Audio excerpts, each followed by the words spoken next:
Katja Turk Escobar, soustanoviteljica pražarne Escobar. Gospa Katja, jaz imam navado, da vsakega gosta vprašam, a prosim se lahko predstavite tako, kot želite biti predstavljeni? Lepo pozdravljeni, najprej hvala za povabilo na ta pogovor. Se mi zdi, da ste začeli z najtežjim vprašanjem, ker Res je. sebe je vedno težko predstaviti, vrednotiti.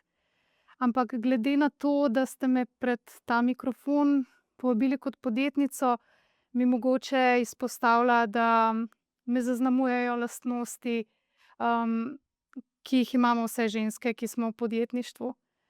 Delovnost, odgovornost, zavzetost, včasih tudi malo trme, gremo z glavo skozi zid, ampak tega je z leti vedno manj, ker se pač učimo na izkušnjah in modrostih in, tudi to, da vse počaka. Tako da ja, to bi bilo recimo na kratko. Prav, glede na to, da ste se opisali kot podjetnica, pa začniva pri tej vaši podjetniški poti.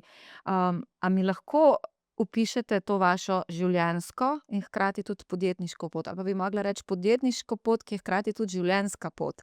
Tako je, oboje se res povezuje, ni neke meje, ker, kava je nekako spontano ratala, podjetniška ideja in se je iz tega razvila podjetniška zgodba in je pomemben del tako zasebnega življenja, se pravi res, uživam oziroma z možem uživava ob kavi in, obenem je pač to najina služba.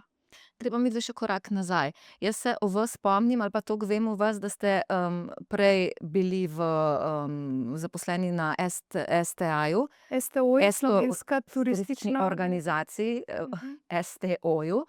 In potem se je zgodilo kaj? Kako je potekal ta proces? Aha, v bistvu po drugi porodniški se nisem več vrnila v službo, ker, sva to najino idejo, razvila tako daleč, da, se je najprej v bistvu mož, zaposlil kot pražar, in je se lotil teh podjetniških izzivov. Jaz sem mu vedno z eno roko in idejami pomagala in potem sva se obadva znašla v tem, in ko vlagaš več energije, več idej, so v bistvu tudi, rezultati vedno boljši, tako da, je potem to ratala najina služba. Je pa vaš mož iz Hondurasa, Tako je. tako, in, njegovo življenje je pa drugače prepleteno s kavo. Kako, zakaj ali pa kako pa on gleda na vse skupaj? Njemu je pa kava bila, ne vem, lahko rečem, položena v zibelko. Odrastel je na manjši, kmetiji, kjer so kavo gojili za svoje lastne potrebe.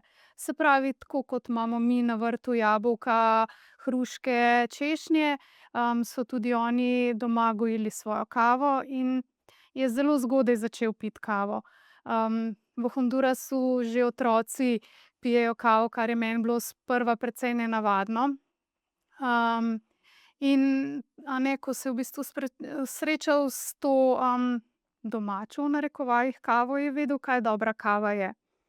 Potem je imel tudi priložnost delati na inštitutu v Hondurasu za kavo, tako da tam je dobil tudi strokovno znanje, ke mu je potem, na začetku najine poslovne poti zelo prav prišlo. Vmes je sicer šel, v Ameriko, tam je delal povsem druge stvari, je bil vodja gasilske enote, in tudi jaz sem šla v Ameriko po študiju in tam sva se midva spoznala. Tako da sva delala povsem druge stvari. Ko pa sva se odločila, da želiva pač se nekje ustaliti, sva zato izbrala Slovenijo, on se je opogumil, prišel živet sem in, v bistvu ta kavna zgodba se je začela tako, ker vsaka kava, ki sem mu jo jaz skuhala, ki sem jo dobila pač v trgovini, mu nekako ni bila všeč. In, k sreči je potem on začel iskati rešitev za ta problem.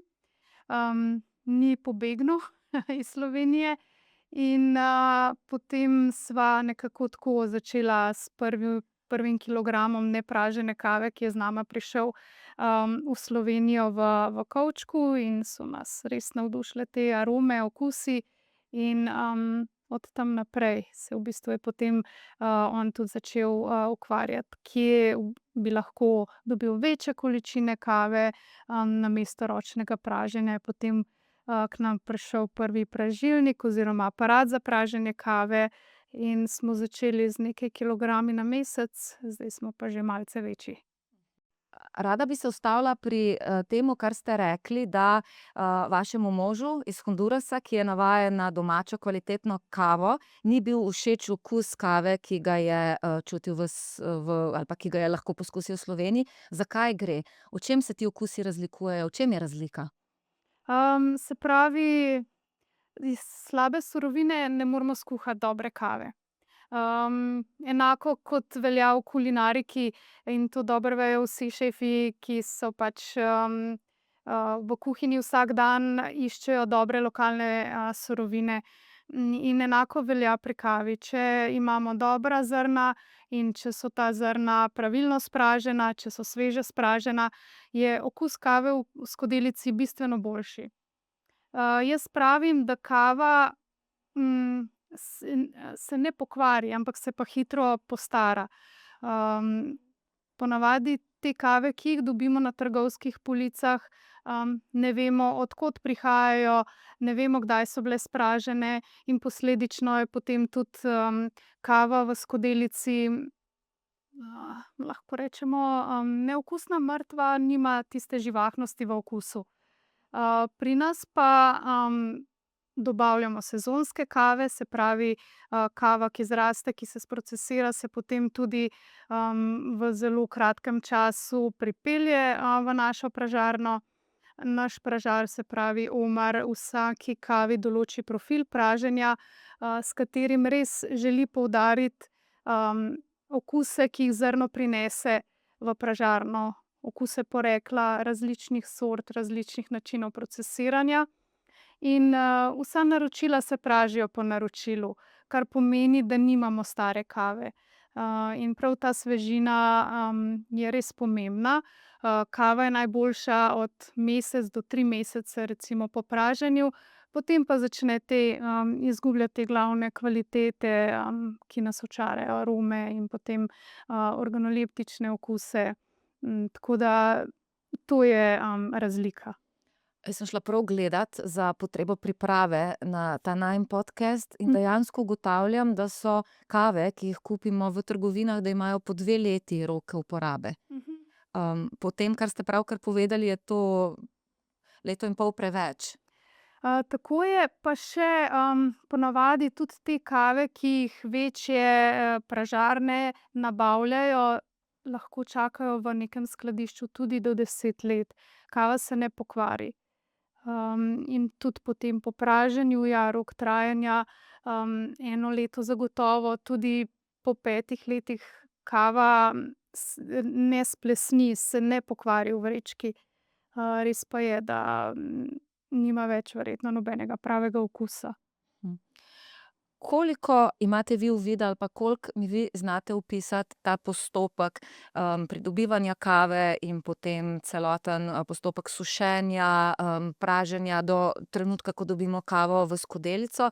To bi sicer verjetno bilo bolj vprašanje za vašega moža Omarja, pa vendar. Kaj znate ponoviti iz vajinih, debat ali pa kar ste videli? Se pravi, v teh letih res, je prišlo ogromno znanja. Vsak dan se učimo, tako da še vedno, pride vsak dan kakšna nova informacija. Lahko bi, mislim, da en cel podcast posvetili samo tej temi, ker je res, svet kave zelo pester.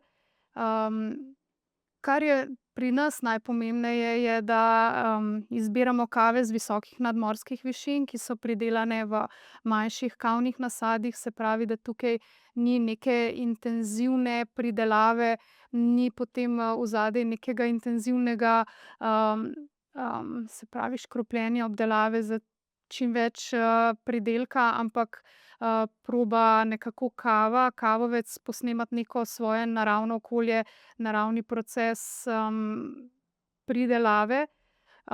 In potem vse te kave so ročno obrane, a ne, niso iz nekih industrijskih kavnih nasadov. Pri samem procesiranju obstaja, kar precej različnih metod.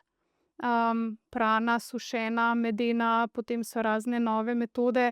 V prvi vrsti so bile namenjene temu, da so se kavna zrna pravilno, obdelala, da so jih v bistvu pridelovalci lahko skladiščili in potem transportirali povsem, a ne, globalno po celem svetu. Se pravi, so morala biti kavna zrna pravilno sušena, da se niso, v skladišču ali na poti pokvarila. Zdaj pa v bistvu te procesirne metode, pridelovalci uporabljajo tudi zato, da izoblikujejo neki specifičen profil okusa. Se pravi, poreklo, sorte, načini procesiranja, vse to je, ključnega pomena za to, kakšne okuse bomo mi okušali v skodelici.